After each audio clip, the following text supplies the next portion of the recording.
Well, good morning, folks, and let me say right off, this is not going to be the most beautiful backdrop. I am in an airport. I want to get this report out to you today.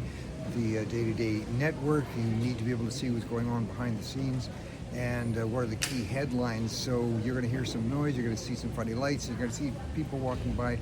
Let's jump right into it. The interesting, of course, we always like to start with the day-to-day as far as Iran, how it's affecting you. Very interesting to see the growing coalition supporting Israel in terms of taking out the Islamist regime in Iran. The United Arab Republic, United Arab Emirates now have broken a terror network within their own country. That was one that was set up by the Iranians, so you're starting to see more and more actual Islamist countries joining in with Israel and the U.S. The Ayatollah, the one who's still alive, the new guy, they say now there's been more and more reports, and this is something we've known for a while, extremely wealthy purchasing done by these supposed high priests, these men of the people, these ayatollahs, now being revealed. The apartments that he had in London in the Kensington district, billionaire homes along Billionaire Row, in other parts of the UK. This is similar. This goes way back to the days, of course, of Yasser Arafat and all of these extremist Islamists, the leaders themselves, which decry everything to do with the Western world, have the most beautiful properties and the hugest billion-dollar bank accounts, and this is something that should be going out more and more to their people to inform them. Allies are continuing to align with the United States and Israel relative to, they're looking at in Europe now, and even Canada has finally changed its tune a bit and saying, yes, how can we work together to keep the Straits of Hormuz, the Strait of Hormuz open? And the anti-Israel sentiment, of course, still rises high, but it's good to see some allied portions looking at keeping that Strait of Hormuz open. Now, it's important to look commercially and industrially what's going on. The Bank of England says they are ready to act to keep interest rates high, because as the war continues and spending goes up, inflation is a factor. And so what it looked like at one point, interest rates might drop. The Bank of England now holding the rates, if not raising them. The EU Central Bank also saying the same thing.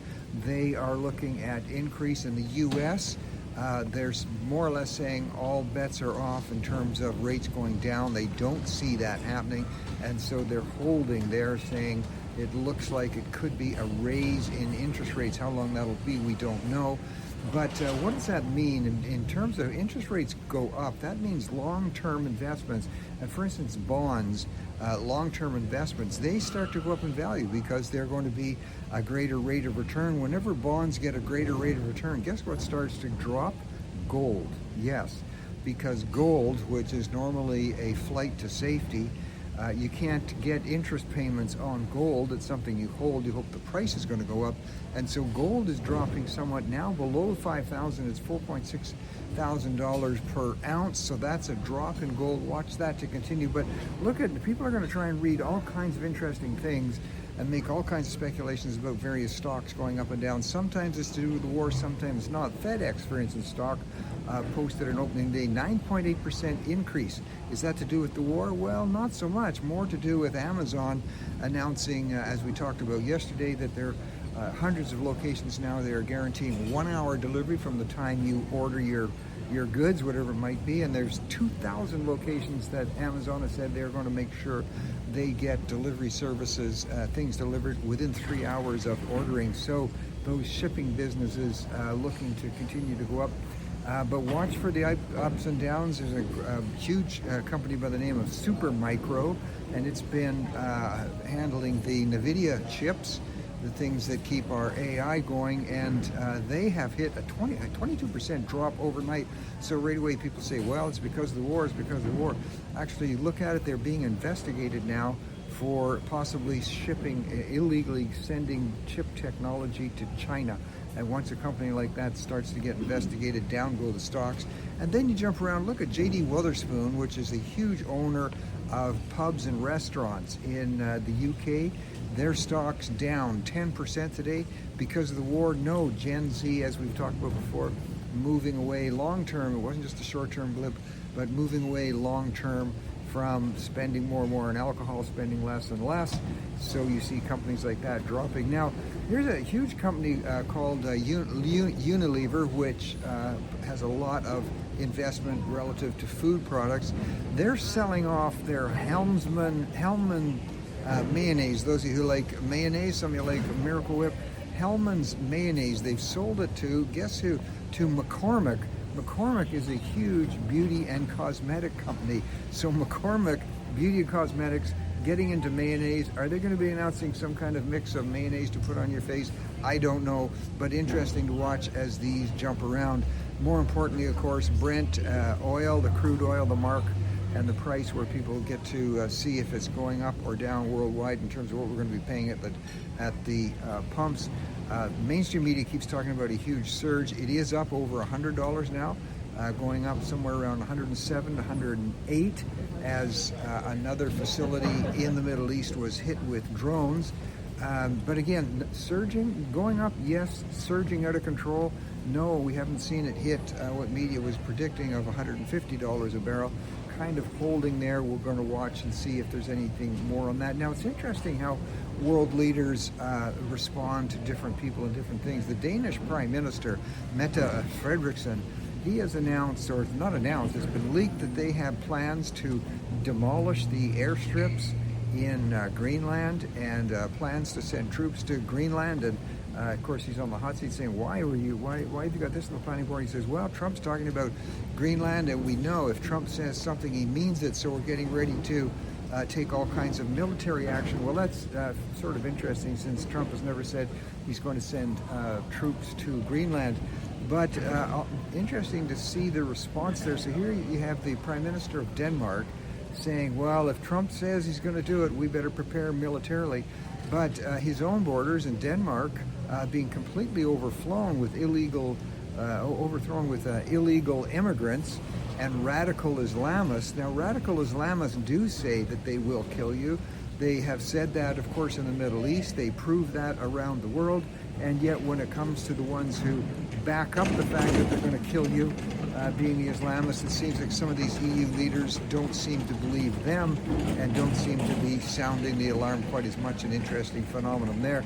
Well, somebody had predicted that Joe Kent, you're hearing more and more about him, when he first stepped aside from heading the counterterrorism unit, and just a few days ago I said that he was going to be hugely popular. He's going to be wanted to be seen on all kinds of talk shows and teaming up with Tucker Carlson and others, and sure enough, that in fact has been the case. He's getting all kinds of airtime. And what the other thing that's coming out too is that he was about to be fired for leaking secret documents to the detriment in putting the United States at risk. So we'll see if he's able to ride that out. But here's how far his anti-Semitism goes. He's even suggesting in a recent interview that Pakistan and Afghanistan, now, by the way, I do think the Pakistan-Afghanistan situation could be very troublesome. Pakistan is a nuclear state. Afghanistan, of course, is not, but more and more Islamic extremists moving up through the ranks in Pakistan in terms of the army and the military. They do have nukes. There are huge problems between Pakistan and Afghanistan killing each other because they are different sects. They're like different denominations of Islam. And so here we have Joe Kent even saying somehow the Jews are behind that. Well, stocks in a company, when you see the company's name, it's Xiaomi. It looks like Xiaomi, but it's actually pronounced, when you say it quickly, it's called Xiaomi. And that's a huge company out of Hong Kong. Their EV stocks continue to drop. Electric vehicle stocks drop. That sort of reflects what's happening in the U.S. Less of a demand for electric vehicles. We'll watch how that goes. Well, on the entertainment side, I don't know if you've heard of Taylor Frankie Paul, but you're going to hear more and more about her. She started out, got her huge following through a little show called Secret Lives of Mormon Wives, and all kinds of interesting stuff there, but and also very sexually oriented. And it was all huge news a little over a year ago when she was joining the Bachelorette show to see she was going to be the Bachelorette, picking out the man of her dreams. It's just been canceled because It's been determined now that she was charged just a little while ago. It didn't really make headlines at the time.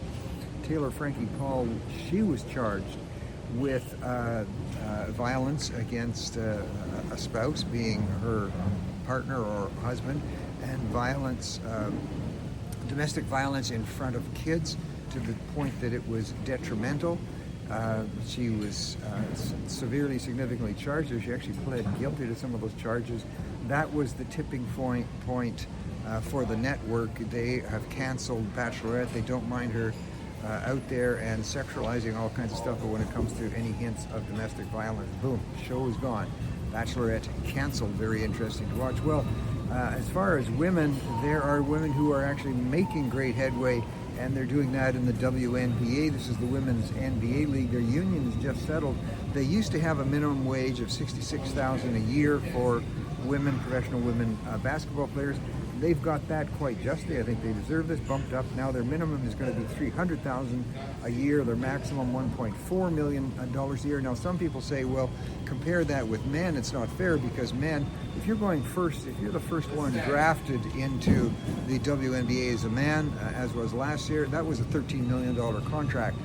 For a woman, it's about $1.4 million. Well, it's all a matter of the market. You know, people sometimes complain about athletes who get millions and millions of dollars. It doesn't bother me in the least, as long as it's all coming from the private sector, as long as it's all coming from citizens and it's not being financed or subsidized by the government. But anyway, women making some great headway, the WNBA there, in terms of the value, and that's because more and more people are watching. It's the market realities. Well, let's take a look at Canada and what's been happening. Premier Danielle Smith in Alberta has their own provincial police force, and of course she is increasingly concerned about threats coming into the province. She wants clearance to be able to sit down with the National Intelligence Services, that's called CSIS, and get information about threats to her own province, and so far she's not been allowed to do that. And the socialist leader of the Socialist Party, the NDP, Mr. Nenshi, former mayor of Calgary, is saying she shouldn't get it, which is a bizarre statement from a former mayor who couldn't control crime problems in his own city in Calgary. I was formerly Minister of Public Safety, responsible for the intelligence services in Canada, responsible for CSIS, and I can tell you Premier Danielle Smith should absolutely be given clearance to know what kind of security threats are in her province. So let's hope she gets that. And by the way, she is really making laying down some clear markers with the federal government. She is not a separatist. She does not want to see the province separate. Like me, she believes, and I do believe, that if the province of Alberta ever was to separate, the years and years of litigation, dealing with other provinces, dealing with First Nations, this would drag on for years. Alberta would become an economic stagnant cesspool, really, economically, in that. So what we want is what she wants, quite rightly, a very strong Alberta with a lot more autonomy, like the province of Quebec. And she has come up with a statement, the MAID program. This is medical assistance for dying.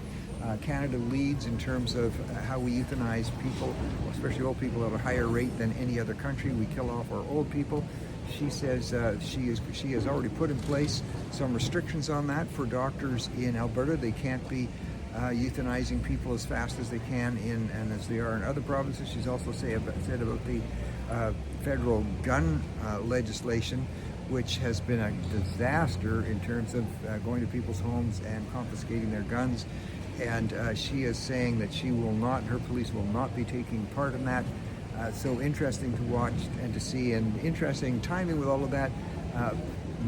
Migration of people into Alberta continues to grow while it shrinks. BC, strongly woke and socialist province, continues to lose people. To talk about woke, City of Hamilton did something interesting. There was a group there that were concerned about all the gender ideology that's being forced on people, and the whole notion, even in schools, that there can be kids are being told there can be up to 62 different genders. And so they put up a sign. One of these groups just put up a billboard. All it said was woman. That's all. It said woman, and then the definition, an adult female. Those are the only words on the billboard: woman, an adult female. The City of Hamilton was so offended by that They ordered them to take it down. They had to take it down. They went to court, this group, to say, can we not put up a sign that simply says woman, an adult female? And the court upheld the city of Hamilton. That's how woke some of these, it's insane how woke some of these jurisdictions are getting. Schools in Alberta, there was a recent report out about evacuations, about assaults, about violence in the schools. In Nova Scotia, the teachers now so concerned about violence, they're wearing Kevlar vests. Folks, I'm not saying it's all disaster in the schools. We have wonderful teachers and some wonderful schools, but overall, the more woke they get, it seems to be the more violent it gets, because you don't see a corresponding increase in independent schools and in religious schools, which don't take the woke approach. They take the approach that all humans are worthy of dignity and there should be respect for all. So interesting, let's see and watch where those movements continue to go. Well, here's a prediction. I think you're going to get more tourism traffic to the UK. King Charles has just announced and was at the official opening of what is being called the longest coastal walking path in the world. It's 2.6 thousand kilometers. It's going to be fabulous, all along the coastline of the UK. And people who are into more and more getting in the outdoors and hiking, guaranteed you're going to see increased demand for the walking pathway in the UK. Well, in terms of what's happening with when you do comparisons, places that have are seeing an ingrowing and an uptick in terms of movements of faith, especially among Gen Z, seem to be faring well. Not so much so in some countries in Asia, Africa, and the Middle East that are clamping down on Christianity. Anywhere where there is a cramping down of religious freedom seems to create more difficulties. Interesting, the one country in the Middle East where we're seeing an increase in Christianity, where? Israel. Why? Because Israel allows freedom of religion. Israel is not an apartheid state. The countries that surround it are extremely apartheid. Israel is not, and the media continues to be anti-Semitic in that regard and not recognizing that. Well, in the other very interesting thing about media in terms of how they've been talking about the war. So here you have a situation now, you have a war.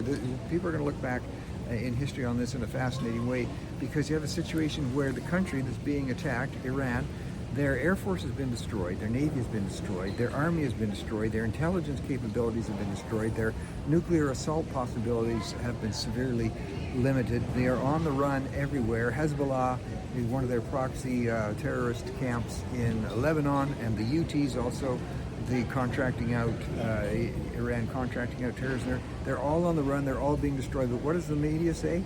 We're losing the war. We're losing the war. Fascinating to see. The Heritage Foundation has just come out with their annual happiness index, and it shows, among other things, Canada has dropped in the happiness index. We're way down that index. It seems that the more woke your country gets, the less happy people get. I don't know if that's a trend that's going to be continuing, but we see it almost everywhere. We see that reflected, and we see those areas which do allow true faith, which do allow freedom of speech, which do allow financial freedom, have less poverty, less stress, more happiness on the happiness index. I hope that helps you with the day. Thanks for tuning in, and we'll catch you tomorrow from the home studio. Bye now.